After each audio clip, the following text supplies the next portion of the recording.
Minha gente, minha gente, cadê você, povo de Deus? Onde você está nos vendo e ouvindo? Diga para nós, né? Parece que vai dar ruim no Catar. Os aviões estão sumindo do espaço aéreo do Catar. Israel hoje atacou a prisão ali em Teherã de novo.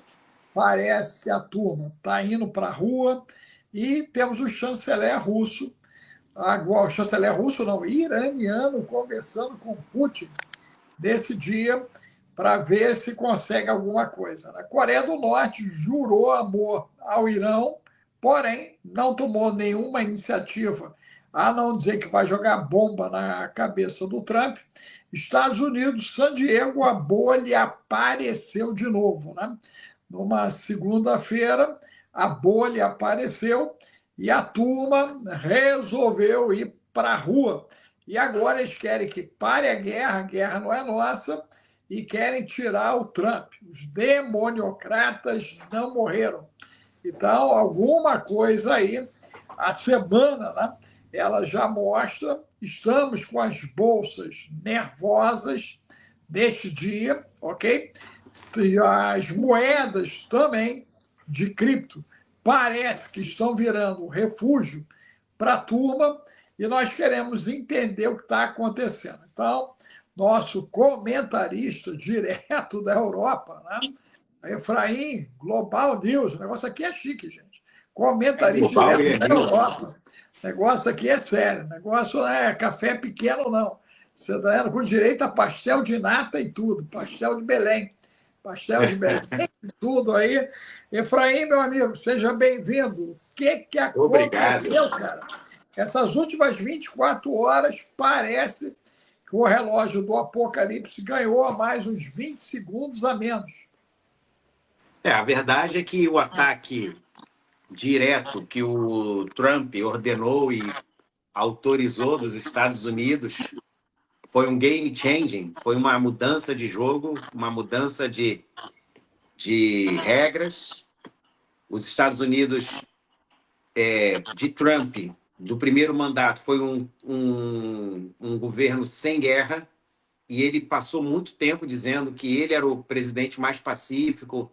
E é interessante que, exatamente no dia que ele ordenou o ataque ao, às usinas nucleares, também foi o dia em que o Paquistão sugeriu na ONU, fez uma moção na ONU para indicá-lo ao Prêmio Nobel da Paz. O Paquistão tentou, né, conter os ânimos dele, fez, no mesmo dia que ele fez a indicação para o Nobel da Paz, que o Trump deveria ser o Nobel da Paz, foi o dia que o Trump declarou guerra, praticamente ordenou um ataque.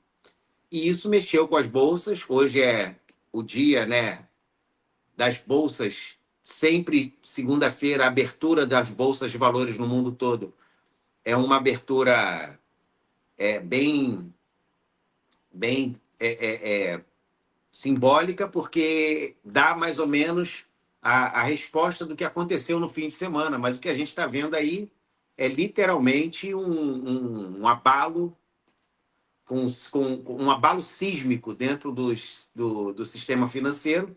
Por quê? Porque mexe com toda a estrutura. Então, assim, já há analistas apavorados dizendo que nós podemos estar presenciando o começo do fim das finanças mundiais. Nós temos a possibilidade do fechamento do Estreito de Hormuz, que ainda não está confirmado, mas muito provável, né? A guerra entre Irã e Israel permanece quente. O Catar fechou o espaço aéreo dele, agora, há pouco tempo aqui. E a gente vai vendo assim que o que acontece. As bolsas de valores que nós temos apelidado aqui nas nossas lives de o oráculo tá em crise, porque as previsões são as piores do ponto de vista financeiro com a entrada dos Estados Unidos, porque mexe com toda a estrutura. Hoje o Estreito de Hormuz é responsável pelo total controle da passagem de petróleo de 20% do mercado mundial e mais de 40% ou 50% do comércio asiático, China inclusive.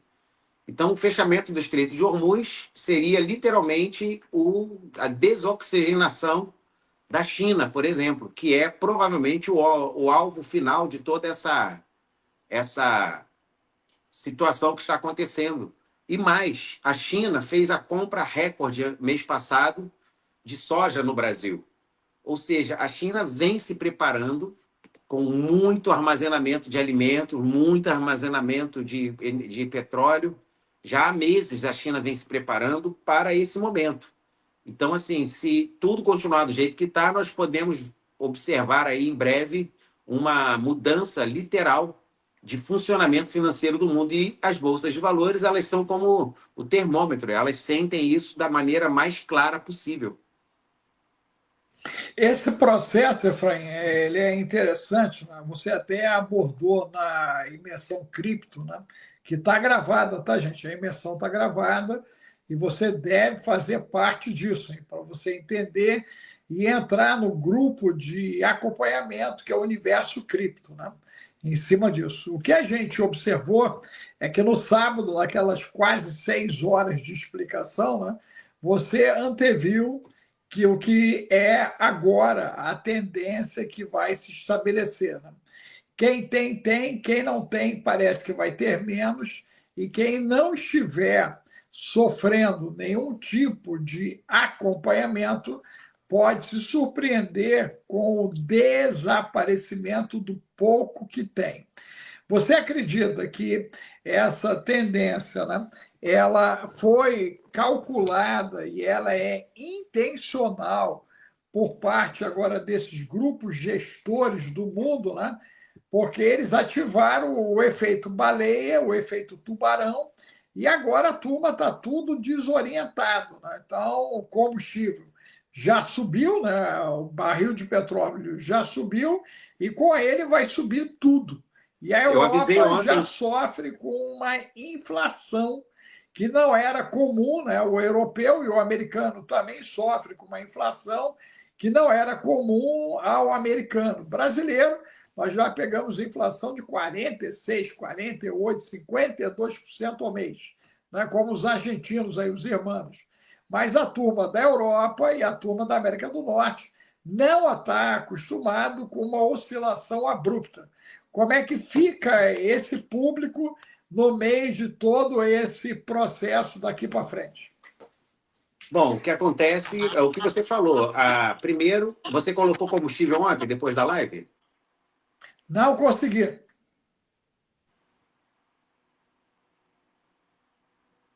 É porque o que acontece? O que acontece é que o combustível vai aumentar a partir de hoje, não só hoje. E a inflação é uma coisa muito recente agora para o europeu. Aqui a gente vê assim as coisas se tornando. Hoje eu fui no Talho, que é o açougue aí do Brasil, e eu conversando com o talheiro, que é o açougueiro, eu perguntei a ele, rapaz, essa picanha da Europa custava 12,98, agora está 15,98. É um absurdo, um aumento de 3 euros no preço. Numa questão de pouco tempo para cá, para aqui, para a realidade europeia e portuguesa, é uma coisa absurda. Aumento de 3 euros é muito alto para um produto que custava 13 praticamente. Então, assim, e isso é, sem dúvida, a consequência inflacionária ou a consequência da subida da inflação. E a gente está observando isso em vários setores aqui, em várias áreas. Então, eu acredito que nós vamos ter uma, uma adaptação bem difícil agora, dentro da Europa, o que vai mexer muito. O europeu é muito sensível quando se mexe no seu bolso. Acho que todo mundo, né? O mundo todo. Mexeu no bolso, você arrumou um problema. Mas para o europeu, isso é uma novidade. Então, eu acredito que a gente vai ter aí uma reviravolta e talvez um grande abalo dentro do sistema financeiro do mundo e principalmente no hemisfério norte, que está acostumado com uma certa estabilidade antiga. Aqui as taxas de juros, para você ter uma ideia, são 12, 13, 14% ao ano. Então, quando você faz um financiamento, Você faz um financiamento de um carro no valor de 10 mil euros, você vai pagar um total de 12.500 euros até o final, em 36 meses. Aí você fala, uau, só isso? Porque aí no Brasil a gente está acostumado. Tu compra um carro de 10 mil, no final tu paga 35 mil financiado. Os empréstimos, a mesma coisa. A mesma coisa. Você tem uma taxa de juro baixa porque é, é como se é uma consequência dessa estabilidade. Mas quanto mais instável, maiores são as taxas de juros e consequentemente, a inflação começa a galopar, principalmente no consumo. Então, a gente vai ver aí, com essa entrada dos Estados Unidos dentro dessa condição, nós vamos ter aí muitas mudanças e você vai precisar ter uma certa habilidade para se mover financeiramente a partir de agora. Olha só, E a criptomoeda é, sem dúvida, não porto seguro, mas um lugar seguro para se trabalhar. o Irã confirmou, ele vai lançar mísseis hoje, né, em relação ao Catar para atingir bases americanas e ao Iraque também. Então, o conflito, caso isso, né, de fato ocorra, né, nós estamos aguardando aqui a confirmação, parece que sim, foi confirmado. Né? Lançou 6 mísseis na direção do Catar e do Iraque. Vamos ver se a turma vai conseguir, né, de abater esses mísseis, né? Mas o que vale é a intenção. Né? Então, parece que ele já escolheu os alvos e vai começar a atuar em cima desses alvos. Você acredita que, a partir desse momento, que o Catar e o Iraque eles já fazem parte da condição de alvo, a Arábia Saudita vai vir de reboque também, porque o americano tem base, se não me falha a memória, na Arábia Saudita e no Emirates. Na verdade, essa é uma pergunta difícil de responder. Por quê? Porque o Irã afirmou com todas as letras que se os Estados Unidos ajudasse nos ataques, nem falou de um ataque direto, eles responderiam nas suas bases militares em todo o Oriente Médio e também nos Estados Unidos através da ativação, e eles falaram isso com todas as letras, das células adormecidas. Então, assim, não é que a gente queira que isso aconteça, porque a gente está esperando essa resposta, que ainda não aconteceu, do Irã atacar bases americanas e também deles acionarem as tais células adormecidas que eles afirmam terem em todos os lugares, principalmente nos Estados Unidos. Agora, eu acabei de ver aqui que o Irã disparou 10 mísseis contra 2 bases dos Estados Unidos. Acabei de falar que eles não fizeram e eles acabaram de fazer. Eu perdi essa notícia aqui, tem 20 minutos. O Irã disparou 10 mísseis contra as 2 bases americanas no Catar. Por isso que o Catar fechou o espaço aéreo. A gente acabou de colocar essa imagem para você. Acho que você não viu, mas nós colocamos. Não, para mim não está aparecendo nada. Eu estou te vendo pequenininho na tela aqui, através do Ah, StreamYard. tá aí. Nós estamos dando um banho de informação aqui agora com esse Eu não estou instrumento. vendo nada. Eu não tô dentro do YouTube. Eu estou na tela do StreamYard. Isso. Ó, Eu nós não estamos vejo nada. botando. Nós botamos tudo. Botamos que o Irã fez, que atacou. Agora nós estamos botando a imagem das bases já atingidas. Inclusive, já atingiu a base do Catar, já foi atingida também. Tá certo? Né? Que nós estamos aprendendo a operar com essa ferramenta, porque o YouTube hoje está bugado, né? E nós fomos obrigados a ir para o StreamYard por conta disso, porque bugou, né? Deu uma bugada. Oi? Não, eu botei aqui, eu vou tentar acompanhar pelo menos a imagem do tocando. Isso, é legal, porque o Bill está navegando aqui numa velocidade absurda. E aí isso está alimentando o tempo inteiro aqui a turma de conteúdo. Está ficando interessante, a gente vai ficar armado e perigoso aqui. Vamos ficar armado e perigoso agora.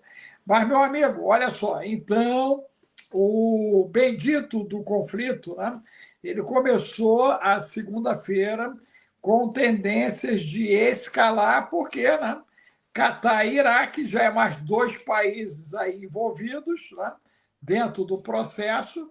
Nós já tivemos aquela queda do míssil, né, que a gente nem comentou, na Cisjordânia, né, caiu em território da Cisjordânia ali um míssil deles, ok? Então, temos aí a Cisjordânia que já foi atingida, e esse mover agora, dentro do conceito daqueles 232 milhões e a possibilidade de eliminação do Khamenei agora, dessas próximas 48 horas. Né? Você acredita que isso acalma o conflito ou isso seria um barril de pólvora e aí sim o trem vai explodir? Eu não estou ouvindo, está falhando para mim. Não está chegando a Ok. imagem e o som. Olha só, você está recebendo aí bem agora? Está recebendo? Agora voltou, mas eu Voltou? não ouvi a Olha, pergunta. a pergunta é o seguinte, né? Khamenei morto nas próximas 48 horas. Acaba a guerra? Se matarem ele, Não, a guerra não não. acaba? Não, a guerra não acaba porque o Khamenei agora já não é mais vamos dizer, o responsável pelos acontecimentos. Ele já repassou essa informação. Por quê? Porque o Khamenei está num bunker incomunicável. Então, todos os ataques que estão acontecendo por parte do Irã foram ordenados antecipadamente por ele, mas ele não está participando das decisões mais de ataque, de mísseis, quem vai ser atacado. Isso tudo ele tem um grupo, um gabinete que ele formou e que ele deu autoridade. Por isso que eu falei na penúltima live e na última, que ele já tinha distribuído algumas autorizações para tomar decisões independentes em camadas. Eles não dependem de ouvir ele vai, ataca. Ele deixou que ele deu provavelmente a direção geral do que deve ser feito, mas ele está incomunicável porque ele está com medo de ser tomada a sua vida. Então, com medo de tomar a sua vida, ele está preso num bunker, ele está escondido em um bunker que diz Israel e Estados Unidos que sabem onde é, que eles já localizaram, sabem onde ele está, e que ele lá ele está evitando comunicação por causa de não ser identificado. Eu vi uma comunicação, né, de fora em relação ao que está querendo ser e que não é, né, o futuro chá que ele teria criado, né? Provavelmente os americanos e europeus criaram para ele uma linha de comunicação direta com os simpatizantes na queda do regime. Né? E parece que esse número de adesões começou a subir. O próprio iraniano derruba o regime? Essa é, vamos dizer, a expectativa do Netanyahu, assim como é a expectativa do Trump. Por que eu digo que é uma expectativa? Porque existe, sim, uma grande insatisfação por parte de muitos iranianos.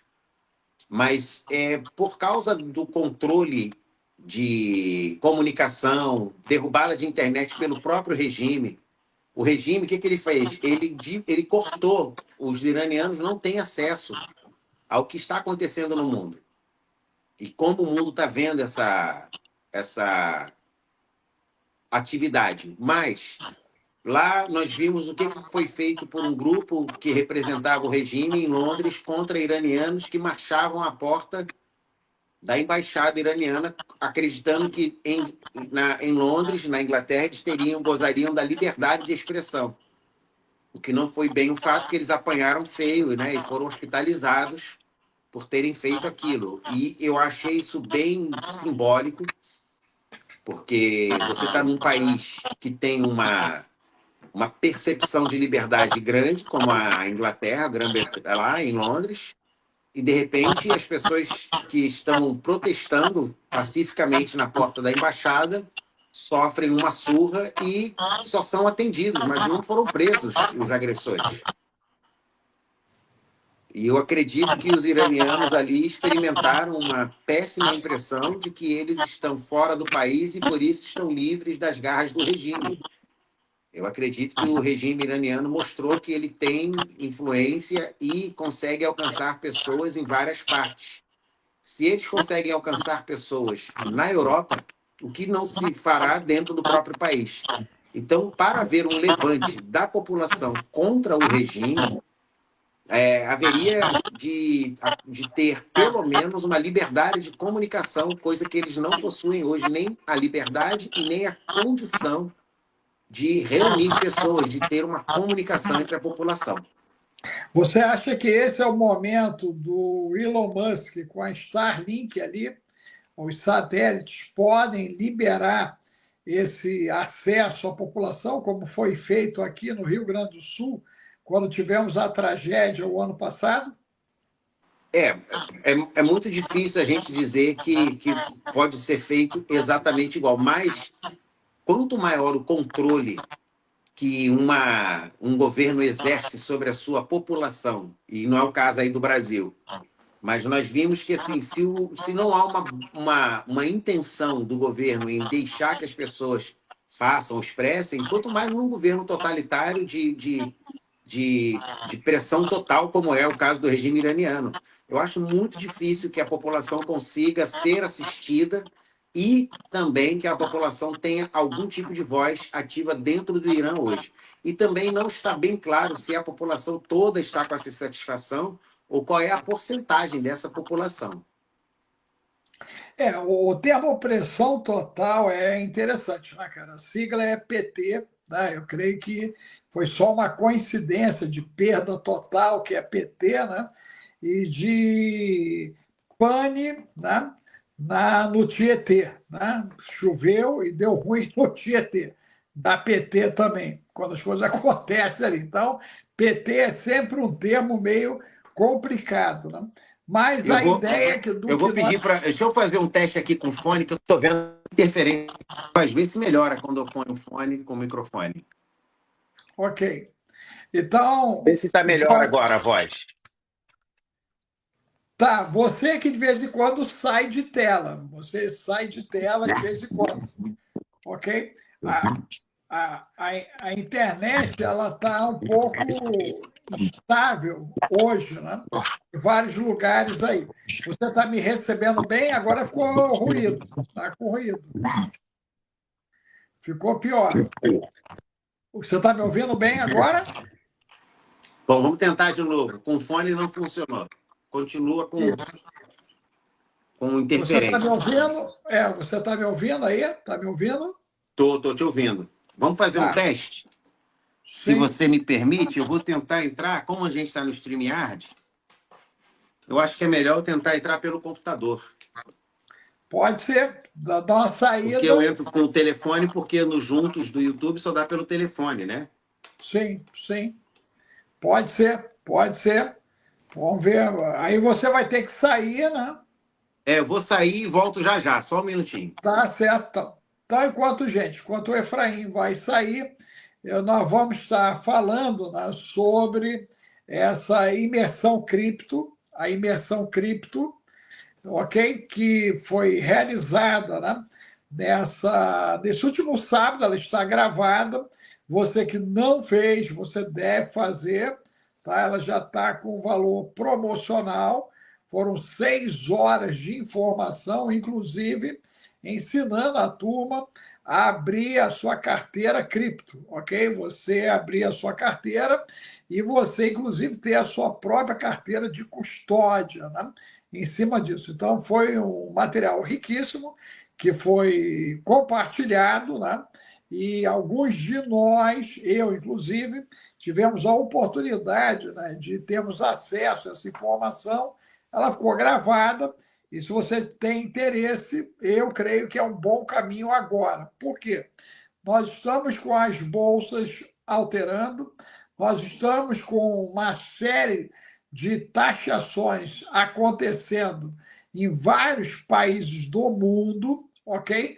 Abordamos, inclusive, momentaneamente nessa imersão, o paraíso do Paraguai. Falamos desse paraíso, né, momentâneo, que é o Paraguai, que parece ser a nova Suíça nesse tempo. Nós temos que lembrar que a Suíça virou o que é no pós-Segunda Guerra Mundial, né? Durante ali a Segunda Guerra, pós-Segunda Guerra, ela vira o paraíso onde muitos se refugiaram por conta da guerra, né? E o Paraguai, por vários motivos, está virando uma Suíça da América do Sul, inclusive com vários europeus, né, que estão vindo para cá, para o Paraguai. Né? É possível, inclusive, que seja por conta desse iminente choque de forças que vão acontecer no hemisfério norte, ok? Você lembra que nós temos previsões muito sérias para o hemisfério norte nesse mês de junho, mês de julho e o segundo semestre, inclusive com mini era do gelo. Primeiro momento, torrando, já que começou o verão para eles e começou o inverno para nós aqui no hemisfério sul. Inclusive, essa semana, a previsão são temperaturas baixas, muito baixas, no sul do país, né? Bota aí, Bill, as temperaturas. A previsão de temperatura, ó, as temperaturas muito baixas aqui no sul, né? Envolvendo Rio Grande do Sul, Santa Catarina, né? Paraná, Mato Grosso do Sul, parte de São Paulo. Né? Semana passada nós tivemos 4 graus negativos em Campos do Jordão, gente, 4 negativos, né? Então você imagina o que vai ser esse inverno para todos nós. Né? Conseguiu retornar. Tá me ouvindo bem aí, Efraim? Tá me ouvindo bem? Tá. A tua voz está um pouquinho baixa. Se você puder aumentar o microfone um pouco. Deixa eu Isso. pegar aqui, deixa eu melhorar o áudio. Isso. Ok. O Alex colocou aí, gente, ó, a gelada ao longo aí dessa semana, né? Então vai ser uma semana com temperaturas muito baixas aí, ó. No sul, ok? A previsão aí, né? Santa Catarina, Paraná e Rio Grande, né? E gradativamente isso deve atingir parte do nosso sudeste aí, ok? Inclusive, nós estamos com temperaturas, né, que podem vir a chegar a menos de 5 graus. 5 graus, né? Eu vi alguns artigos sugerindo temperaturas de até 15 graus negativos, com risco de congelamento a nível de Brasil. No hemisfério norte é o contrário, né? Muito calor, né? E risco de incêndio. Né? Inclusive Portugal vira e mexe aí, pega fogo. Né? Nós temos áreas aí próximas do Alentejo mesmo que o incêndio pega pesado lá. Né? Do nada, a gente tem as ações da natureza, espontânea e incendeia tudo em Portugal. Na Espanha também tivemos problemas o ano passado. Né? Mas vamos lá, meu amigo, você estava fazendo a sua consideração quando eu fui falar do clima. Tá, vamos lá. Primeiro, né, eu quero explicar que essa câmera aqui, ela dá um corte aqui, eu não consigo mexer muito nela, na configuração dela. Então, eu estou aqui, parece que eu saí agora da praia, mas normal, está meio vermelha. Então, o que acontece? Eu acredito que todos os acontecimentos agora, você vê que o único tema que é discutido agora é Rússia e China. Vão entrar? Está melhor o microfone? Rússia e China vão entrar nesse negócio? Se entrarem, vão entrar em que conceito, em que contexto a Rússia e a China entrariam dentro dessa situação? Entrariam como apoiadores ou entrariam direto na luta ou no enfrentamento com os americanos? Se eles entrarem no enfrentamento, a Europa vai ter que entrar, porque, inclusive, estão discutindo o seguinte: um ataque a uma base americana, como aconteceu, exige a participação da NATO, porque eles têm um acordo que um país da NATO ou OTAN sendo atacado, automaticamente a resposta tem que vir dos outros países. Esse ataque à base aérea americana, a duas bases aéreas americanas do Catar, elas representam esse tipo de ataque ofensivo, é uma ofensa direto e ela é passiva de, de, de recorrer ao acordo oficial da NATO. Então, tudo isso está sendo discutido e tudo isso está sendo agora colocado na análise. Será que nós vamos ver uma participação direta da NATO? Porque, historicamente, pelo recente acontecimento da Ucrânia, é muito provável que a NATO se empolgue de entrar. Por quê? Porque vai ver aí uma possível retaliação à própria Rússia com a participação da NATO, porque a Rússia tem interesses diretos contra a favor do Irã. Só que, historicamente, a Rússia também apoia Israel. Já a China, não. A China ela não tem um histórico de apoio a Israel, por isso que eu acredito que fizeram muitos testes de possibilidades e chegaram à conclusão de que um ataque direto ao Irã interessaria ao Ocidente, porque isso ofenderia ou afetaria diretamente a China, que é o alvo final de todos esses acontecimentos recentes de guerra, tanto aqui na Europa quanto agora no Oriente Médio. Se a China tem que ser atingida, por quê? Porque o fechamento do Estreito de Hormuz. Você fala assim, poxa, mas se eles sabiam que podia fechar o Estreito de Hormuz e que isso pode prejudicar o comércio internacional, por que atacaram? Porque de todo o comércio internacional, o maior prejudicado num ataque direto ou de um fechamento do Estreito de Hormuz, o maior prejudicado é a China. Para você ter uma ideia, 40% de todo o petróleo que a China importa passa pelo Estreito de Hormuz. Nós estamos falando de quase metade da importação de petróleo, de combustível, de energia para a China passa pelo Estreito de Hormuz. Então, um ataque ao Irã e o fechamento... Aí você fala, por que o Irã ainda não fechou o Estreito de Hormuz? Provavelmente por causa da China. Mas é muito provável que o parlamento fez a...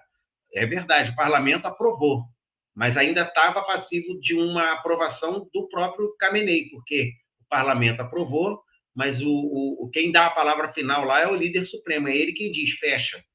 E eu acredito que aí tem que levar em conta como seus próprios parceiros preferenciais, como a própria China, vão ser prejudicados com esse fechamento. O fechamento interessa hoje para quem quer ver a China com problemas financeiros, porque a indústria chinesa, que é a força motora do país, depende do Estreito de Hormuz para sua importação energética. A China não consegue, apesar de ser uma das maiores produtoras de energia do mundo, ela não consegue produzir energia suficiente para manter a sua economia aquecida e toda a sua produção. Ela depende muito dessa importação energética.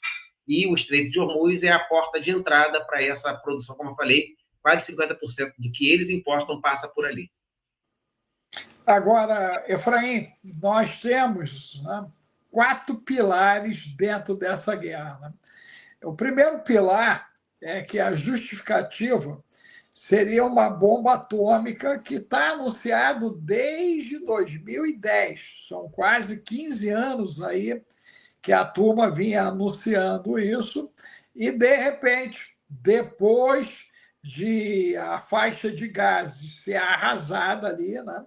Essa situação que envolveu o Hamas, o Hezbollah, a própria questão dos russos, Israel resolve partir para cima do Irã com força, sabendo das consequências disso. Né? Você acredita que ele estava próximo, de fato, de ser atacada, ou é um blefe, como foi o caso ali do Iraque, e deu no que deu, e a expectativa é, até sexta-feira, na pior das hipóteses, eles pegam o Khamenei e botam ele em julgamento para ser enforcado pela própria população dele. A condição do enforcamento, vamos chamar assim, do Irã, do líder do Irã, é totalmente diferente daquela então líder da Líbia. A população, acho muito, muito improvável que a população se levante a esse Ali ponto. é o Gaddafi, né? Ali foi o Gaddafi. Mas por que eu digo isso? Porque são líderes completamente distintos. Eu falei isso aqui, mas eu vou repetir. O Khamenei, ele não é só o líder supremo do Irã, ele não é um governante odiado pela sua população. Ele é considerado, dentro da religião xiita, como um profeta. Tanto que eles acreditam, por crença oficial, que a morte natural do Khamenei é o sinal da vinda do Mahdi, que é o Messias deles. Mas quem crê nisso não são só os iranianos, são todos os xiitas do mundo. Maior parte dos envolvimentos externos religiosos com essa questão agora do Irã vem pela crença de que realmente o Khamenei é uma pessoa fundamental para a chegada do Mahdi, do Messias dos xiitas, para os xiitas. Hoje eu publiquei uma pesquisa, né, sobre a quantidade de Islã e dos cristãos no mundo, né? E eu fiquei surpreso que o número bateu 2 bilhões em favor do Islã e 2,3 em relação à turma dos cristãos. 2,3 bilhões. Né? A diferença é de 300 milhões apenas. Isso já nos coloca diante de uma jihad, ok? Em cima disso, ok? E outra coisa, o Catar diz agora que tem direito de responder aos ataques do Irã na base do Zewa no seu território. Acabou de responder sua pergunta, essa notícia. O apoio do islamismo xiita, ele vem dos xiitas. Eles não são unidos com os sunitas, como muita gente pensa. Não há uma unidade, não há uma união. O Irã, eu vou falar uma coisa que vai parecer absurda, mas não é, tá, gente? Eu garanto a vocês que o Irã não se importa com os sunitas. A crença xiita está ligada ao xiismo. As crenças são muito diferentes. Então, o Catar, por exemplo, é sunita.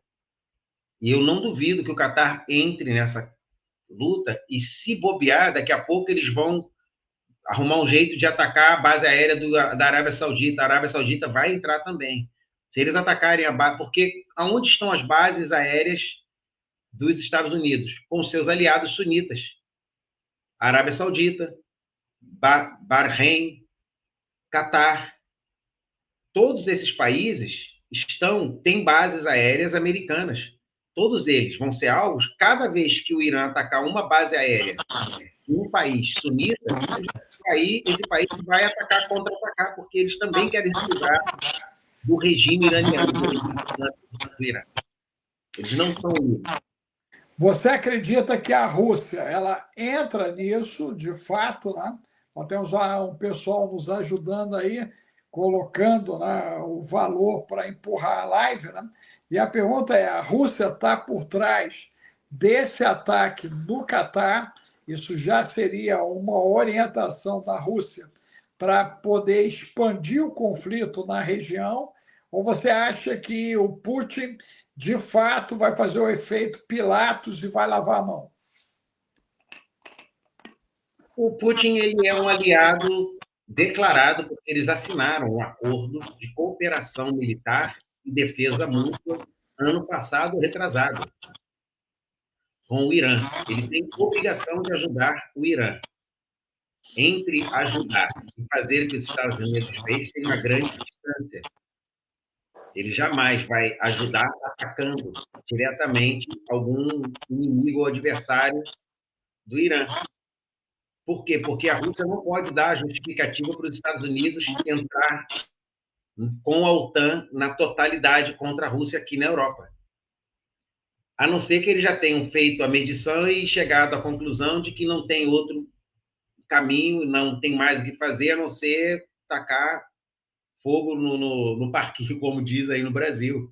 Vão tacar fogo no parquinho, então vamos entrar de vez de cabeça, vamos ajudar com apoio direto a um ataque, como fez os Estados Unidos, e se isso acontece, automaticamente tem muita gente aqui na OTAN, na NATO, querendo que a Rússia tome as dores do Irã. Estão torcendo, eles devem estar fazendo até intercessão para isso acontecer, porque eles vão ter a justificativa que eles precisam, porque, não sei se você percebeu, a NATO não consegue convencer os Estados Unidos a compartilhar dessa dor que eles sentem, desse sentimento de ataque que eles têm contra a Rússia. Os Estados Unidos de Trump não apoia os ataques à Rússia, como os Estados Unidos de Biden apoiava. Então, eu acredito que se a Rússia cair nessa armadilha de apoiar muito diretamente esse conflito, eles vão obrigar os Estados Unidos a apoiar mais diretamente o conflito lá na Ucrânia contra a Rússia. E, como eu disse, tudo mostrava, eu não posso afirmar isso, que já havia um acordo firmado entre a Rússia e os Estados Unidos, que a Rússia sairia da Síria e Israel tomaria conta ali, mais ou menos, junto com a Turquia, cada um no seu pedaço, os Estados Unidos dando uma de xerife dos dois, e a Rússia teria liberado lá a área que ela já conquistou, o apoio dos Estados Unidos, ou deixa para lá, não estou vendo, dos Estados Unidos nas áreas conquistadas da Ucrânia. Mas se a Rússia der um apoio direto ao Irã e fizer algo contra algum interesse dos Estados Unidos que atinja diretamente os Estados Unidos vai ser obrigado a também dar apoio. Tanto que quando eu disse ontem, não, no sábado, na aula de cripto, eu falei que a Rússia já tinha mandado, os Estados Unidos já tinha mandado vários ativos militares, tanto para o Oriente Médio quanto para a Europa. Ele reforçou as bases europeias também. Então, assim, está havendo uma preparação, sim. Ontem eu até decidi assistir um filme que eu já tinha assistido há muitos anos atrás, chamado A Grande Muralha, com Matt Damon, onde os chineses construíram a muralha por causa de uma invasão alienígena. Esse filme é de 2016. E aquela muralha, chegaram dois estrangeiros, né? Não eram americanos, faziam um papel ali de ingleses, um inglês e um espanhol. E eles chegam fugindo de uns bandidos, o filme começa assim, eles chegam na frente da muralha e eles acabam sendo capturados como reféns ali pelos chineses, que construíram a muralha não para lutar contra outro povo, mas contra alguns invasores que já estavam escondidos na terra, e a cada 60 anos eles vinham contra a China. Só que a temática do filme é extraordinária, porque eles dizem que a China era um país pacífico até os estrangeiros chegarem com sua ganância, que eles estavam ali para tentar roubar a pólvora e levar a pólvora, que a pólvora ainda não tinha chegado no Ocidente. E é isso muito interessante, que a temática do filme é que a tecnologia de guerra, de explosão, que eles chamavam de pó negro, né, a pólvora, a tecnologia da China era muito superior à tecnologia do Ocidente. E eles ali chegaram para tomar essa tecnologia de volta do Ocidente, para o Ocidente, para roubar essa tecnologia, e os chineses, claro, toda vez que chegava um estrangeiro para roubar, eles capturavam e prendiam o cara. E eles ficaram ali na muralha. Só que a temática era, mas eles estavam lutando contra um inimigo muito maior, que eles falaram que veio contra a China séculos passados e se levantavam a cada 60 anos. Por quê? Porque a China não podia se deixar ficar arrogante e gananciosa como eles eram, porque foi contra a ganância de um grande imperador do passado que esse castigo veio dos céus. E agora eles estavam protegendo o mundo, inclusive o próprio Ocidente, de si mesmo, da sua ganância. No final, os caras saem sem o pó negro, mas eu achei que ficou bem clara a mensagem ali. Eu acho que esse filme nem fez muito sucesso na época, porque a mensagem subliminar do filme é muito forte, dizendo que os chineses têm uma superioridade tecnológica e científica, mas que não deixam, os estrangeiros não deixam eles crescerem, porque eles querem tomar isso para cá. E eu achei muito assim. Eu consegui ver um monte de coisa no filme ontem que eu não tinha visto em 2016 por causa do contexto geopolítico que era outro, mas agora ficou bem patente. Então, eu acho que hoje o problema que nós estamos vendo é uma preparação mesmo para dar uma cortada na China no seu crescimento, que é imparável. Olha só, Efraim, você levantou um ponto aí que é bastante interessante, né? Nós temos uma China que lá por idos de 1500 ela estava muito à frente do Ocidente, mas muito, muito, muito, muito à frente do Ocidente. É o momento em que a pólvora vai chegar para o lado ocidental, né? E de repente, bum, dá a Revolução Industrial na Inglaterra e a China fica para trás ali. O último imperador mostra bem esse momento, né? Mao Uhum. Tse-tung, quando ele inicia a caminhada dele, nós temos uma China na miséria e o imperador, né? Curtindo a vida, né? Inclusive no Ocidente, mas sem querer fazer nenhum tipo de ação direta de investimento ali. E a gente viu um período de pelo menos 50 anos bem difícil para o povo chinês e, recentemente, junto com a perestroika ali na Rússia, a gente viu uma revolução acontecendo na China a ponto deles estarem hoje com 10G e no Ocidente ainda não está implantado o 6G e eles já estão trabalhando com 10G. Essa China de agora, né, ela é mais expansionista do que a de outrora, um.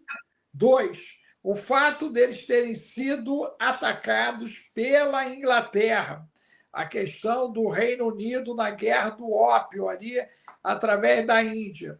Isso mantém o sinal de alerta que justifica aquele questionamento deles a respeito daquela embarcação inglesa nas águas internacionais próximas da China? Sim, porque, como eu disse, tudo indica que a preparação para essa situação ela vem sendo feita há muitos anos. Começou com um plano em 2013, quando houve uma substituição de governo na Ucrânia, tirando um governo que era pró-Rússia para um governo pró-Ocidente. E desde então, quando o Putin viu que eles estavam fazendo, que eles não iam voltar atrás, ele foi lá e disse: então vou tomar a Crimeia, eu quero ver quem toma de volta. Naquele momento, começou uma ação para quê? Para enfraquecer a Rússia militarmente, porque a Rússia é o grande, vamos chamar, perigo militar contra o Ocidente. E a China, o grande perigo econômico. E a China vem com um plano de Estado, e isso é muito interessante, porque o estadismo parece ter sido uma coisa do século XX, mas no século XXI nós temos dois grandes países do Oriente que têm plano de Estado, que são a China e a Rússia, e também temos uma Índia que faz planejamento estratégico e consegue se mover bem nesse caminho. E o Ocidente, vendo esse crescimento e essa potencialidade da China, decidiu barrar a China, primeiro enfraquecendo militarmente a Rússia, numa guerra que você vê que não acaba, porque se fosse só a Rússia e a Ucrânia, já tinha acabado há muito tempo. O sustento financeiro, bélico da Ucrânia vem do apoio que o Ocidente e a NATO em geral está dando à Ucrânia. E agora nós estamos vendo assim que a maneira de chegar até a China é através de uma aplicação de força contra o Irã, que é o grande aliado da China no Oriente Médio. Então, são duas áreas de influência. Isso também trouxe um planejamento, porque isso era do interesse já de Israel há muito tempo. Então, eles agora juntaram esses interesses e conseguiram meio que dar uma anulada militar através da Rússia na China e uma anulada comercial através do Irã. Com isso, a China fica em xeque. Vamos ver se eles saem do xeque ou se eles vão ter que atacar e defender o rei com algum sacrifício de alguma peça. A Bruna Wilker, né? Está fazendo uma pergunta. A Bruna aí é a nossa mantenedora mor aí, aqui do canal, sempre está apoiando a gente aqui, é responsável pelo relógio de Salmos, Salmo 23, Terapia dos Salmos. A Bruna está dizendo o seguinte, que tem uma galera dizendo que o fundo dessa guerra não é Messias, não é nada. É econômico e o americano tem total interesse no petróleo ali do Irã, da mesma maneira que ele teve interesse no petróleo ali do Iraque, né? Do Iraque, e que agora a ideia é pegar matrizes energéticas. O que, que você acha disso? Porque tem uma galera especulando que a motivação ela é totalmente comercial e não a segurança de Israel e a segurança do mundo livre. Bom, os argumentos de segurança do mundo livre de Israel são sempre a declaração e do mundo ocidental como um todo. Agora estão dizendo que estão protegendo o mundo todo de um Irã com poderes nucleares. A questão de ser um interesse petrolífero, isso é muito antigo, mas eu quero afirmar, o que eu vou afirmar agora vai parecer um pouco absurdo, mas não é. Hoje, o interesse no petróleo e ter matriz energética petrolífera é bem menor do que o mineral.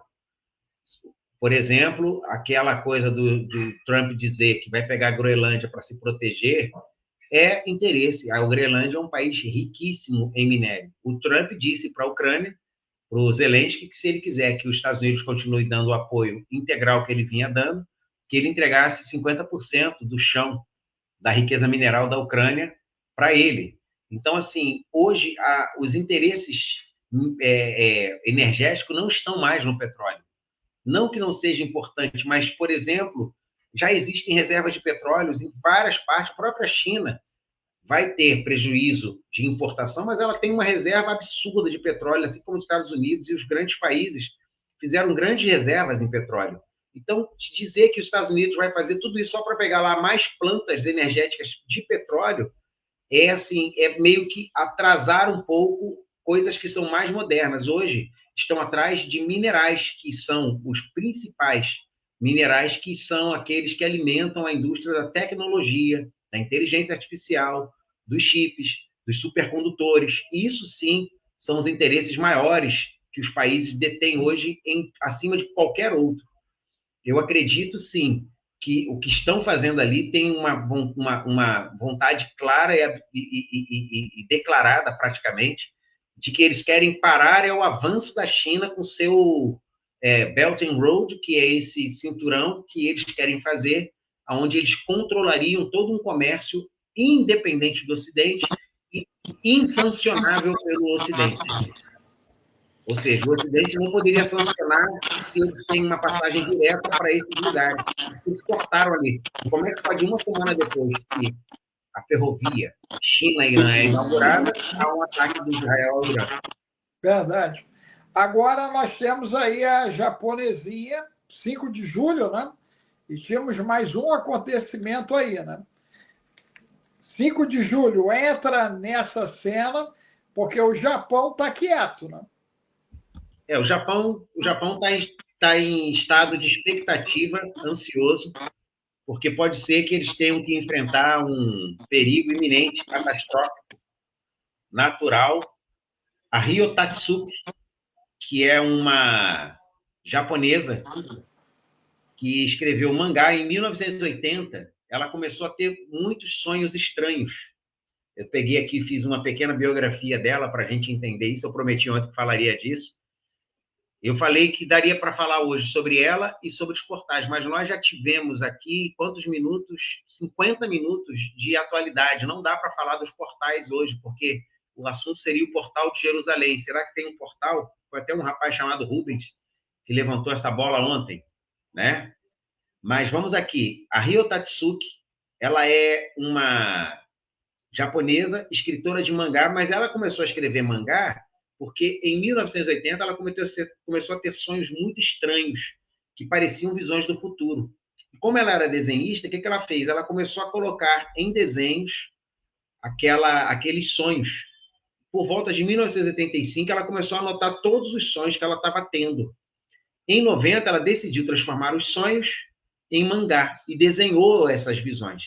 O mangá dela era The Future Seen Through Dreams, ou O Futuro Visto Através dos Sonhos, né? Publicado pela primeira vez como mangá em 1999. Só que o livro foi um fracasso. Quando ele ganhou, ele não teve, assim, circulação.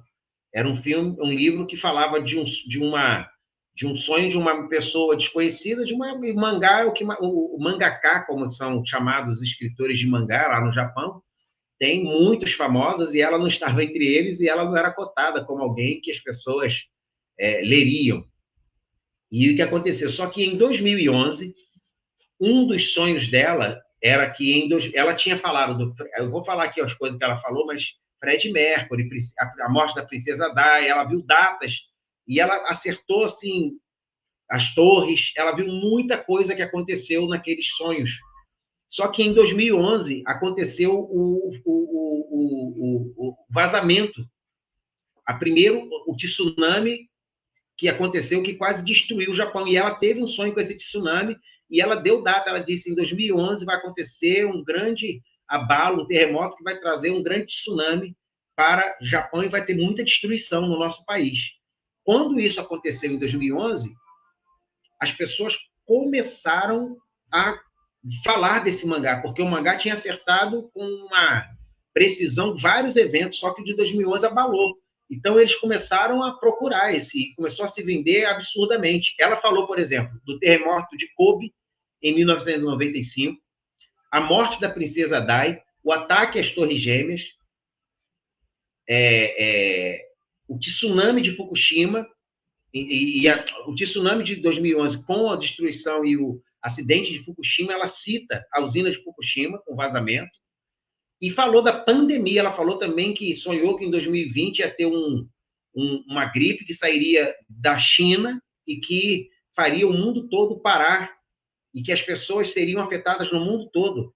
E depois ela disse que isso volta. Também uma das previsões dela é que vai voltar alguns anos depois, uma outra mais forte.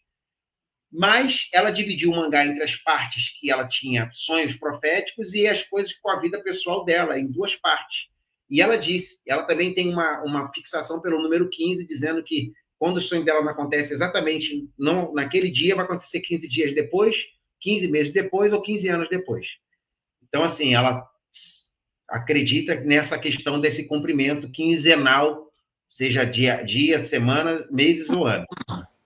Aí, depois de 2020, quando aconteceu esse boom, ela foi confirmada mais uma vez, ela desapareceu do público.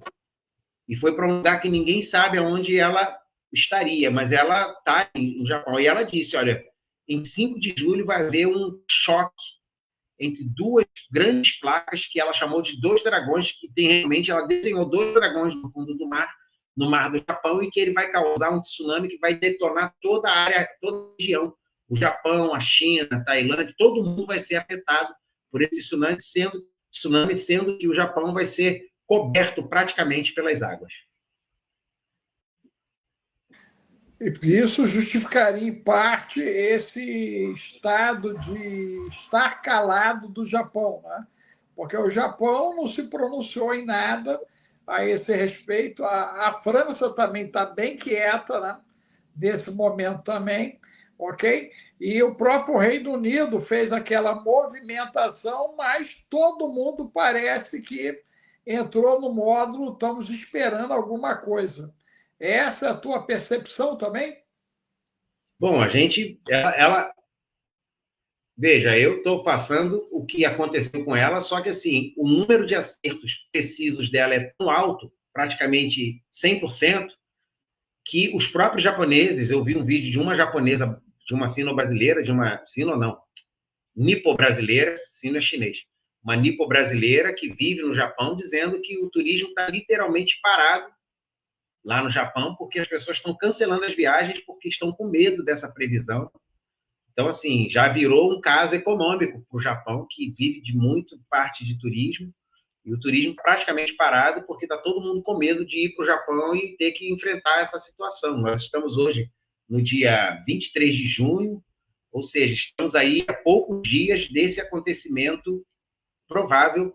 Nós não sabemos se vai acontecer, mas se há um medo realmente disso acontecer, por causa da condição de acerto de outras catástrofes que ela sonhou. Então, eu acho assim que as possibilidades são grandes, sim, porque eu acredito que existem muitas informações que algumas pessoas captam por sonhos, por visões. A Bíblia diz sobre isso, e fala que nos últimos dias os jovens teriam sonhos, os velhos teriam sonhos, os jovens teriam visões, antes que venha o grande e terrível dia do Senhor. Ele diz lá que são meus servos e minhas servas, derramarei meu espírito. Então diz que são os servos e as servas só que terão sonhos e visões.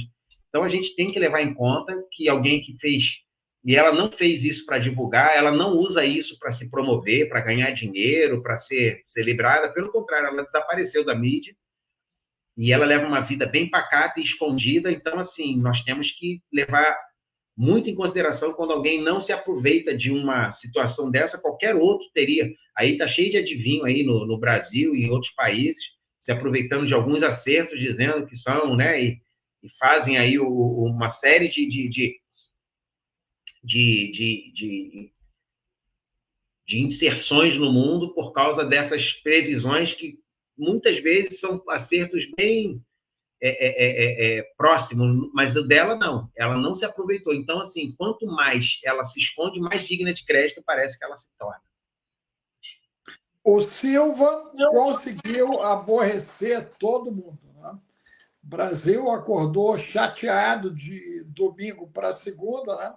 Nosso amigo Malacheia abriu a boca, ele até está com estado viral, parece bem acentuado, mas mesmo assim ele foi lá para meter a boca em cima do que o Silva falou, porque mais de 90% do país se diz cristão e não é favorável ao comportamento do Irã.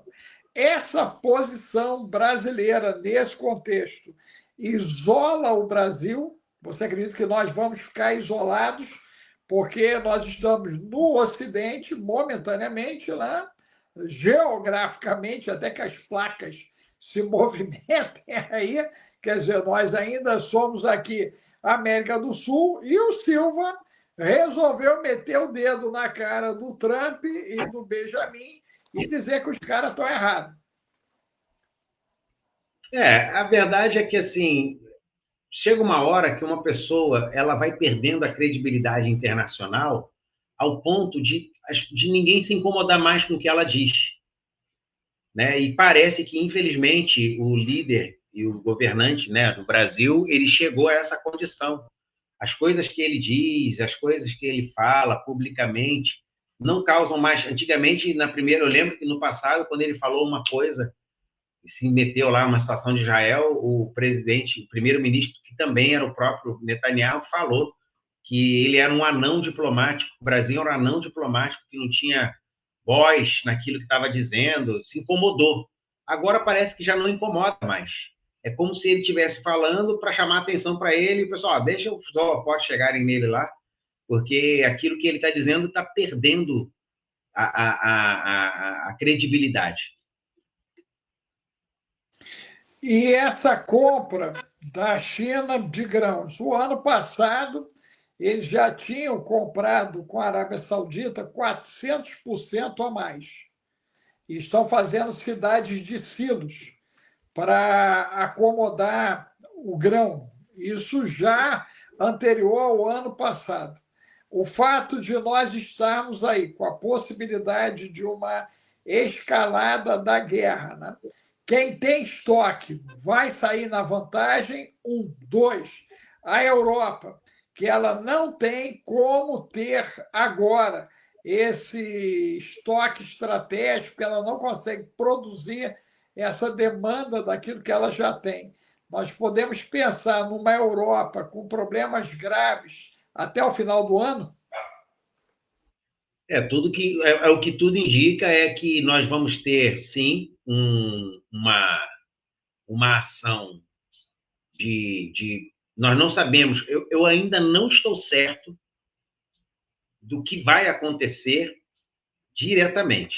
Veja, ano passado, vários países europeus comunicaram aos seus cidadãos, nós divulgamos muito isso, para estocarem pilhas, água, alimentos.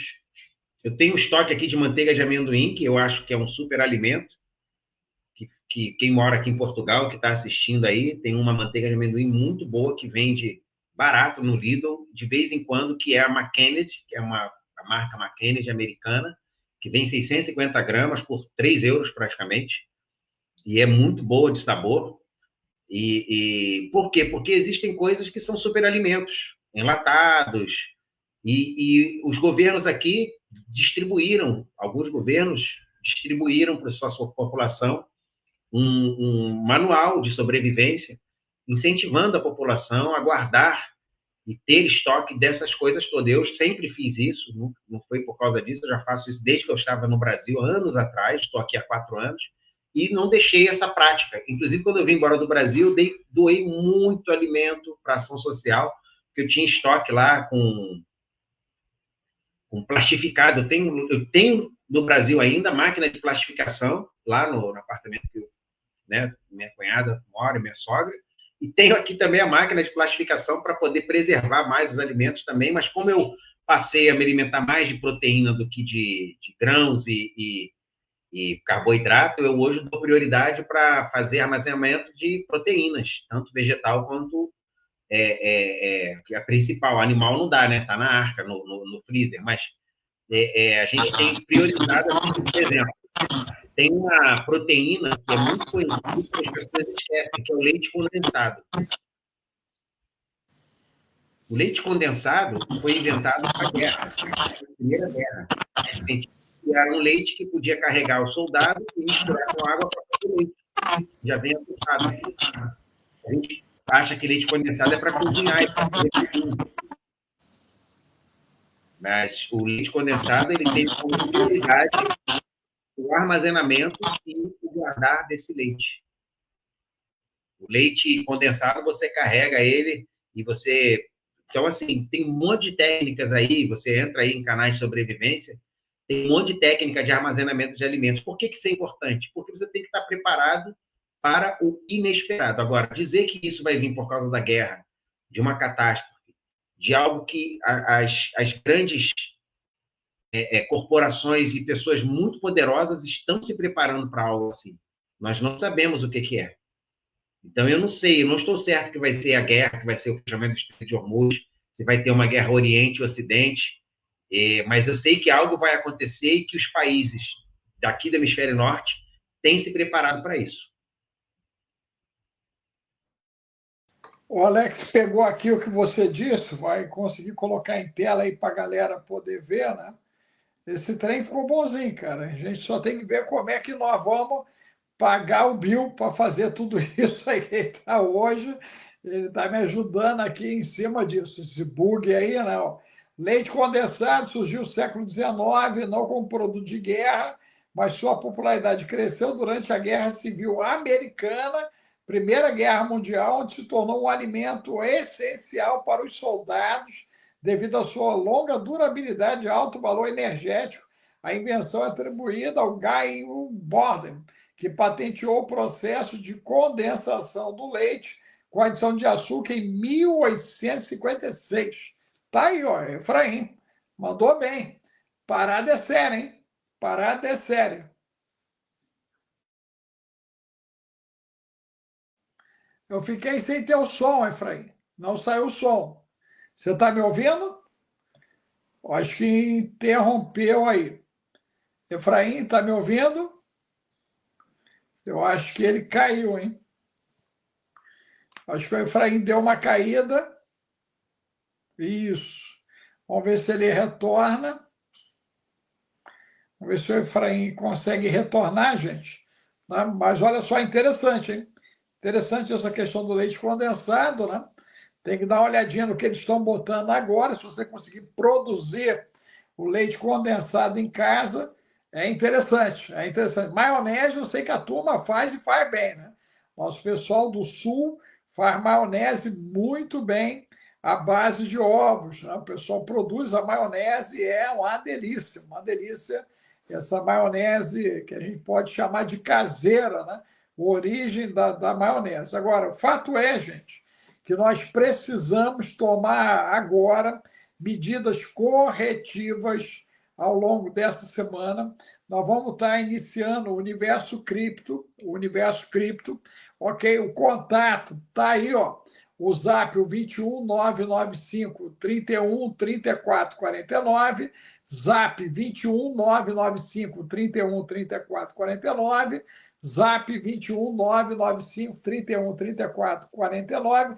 Você manda lá, ó, Cripto Efraim, você manda lá, ó, Mar Madeira, tá? Você manda Esquadrão Águia, você manda Céu Azul, você manda TIC, terapeuta integrativo, ok? E aí você manda até a consulta, quero fazer uma consulta, né? Tudo você manda através dessa central Zap, o 21 995 31 34 49. Nós queremos agradecer a todos aqueles que contribuíram, né? A turma que é mantenedor aqui do canal, os apoiadores aqui do canal, ok? Todos que participaram, e pedir que você nos ajude agora, né? Compartilhando todo o conteúdo, se inscreva, ativa o sininho, vira assinante, venha ajudar-nos nessa frente de batalha. Estamos precisando de ajuda, e é now. Venha para cá você também, tá bom? Então, que Deus abençoe você. Daqui a pouquinho nós estamos voltando com mais um assunto. Ah, o Bill colocou aí, ó, olha só, a tela do Imersão Cripto. Ó. Parte 1, parte 2 e o e-book Cripto. Tá tudo aí, ó, para vocês aí. Ficou top, gente. São 6 horas de muita informação, ok? E orientando você a abrir a sua carteira, inclusive de autocustódia. Então, você vai ser totalmente independente, ok? Você não vai depender de ninguém para fazer essa movimentação, e hoje é a coisa mais segura, principalmente para quem tem recursos em banco e recursos em metais. É extremamente inteligente ter parte dessa reserva, eu diria aí pelo menos de 30% a 50% em cripto, gente. Porque toda a bagunça que estamos vendo, tudo caminha para o universo cripto. Tudo está caminhando para esse universo, tá bom? Então, que Deus abençoe você. Daqui a pouquinho nós estamos voltando, ok? Shalom, shalom. Graça e paz, a paz do Senhor, a paz de Cristo, a paz de Deus, paz e bem. A gente já volta, hein?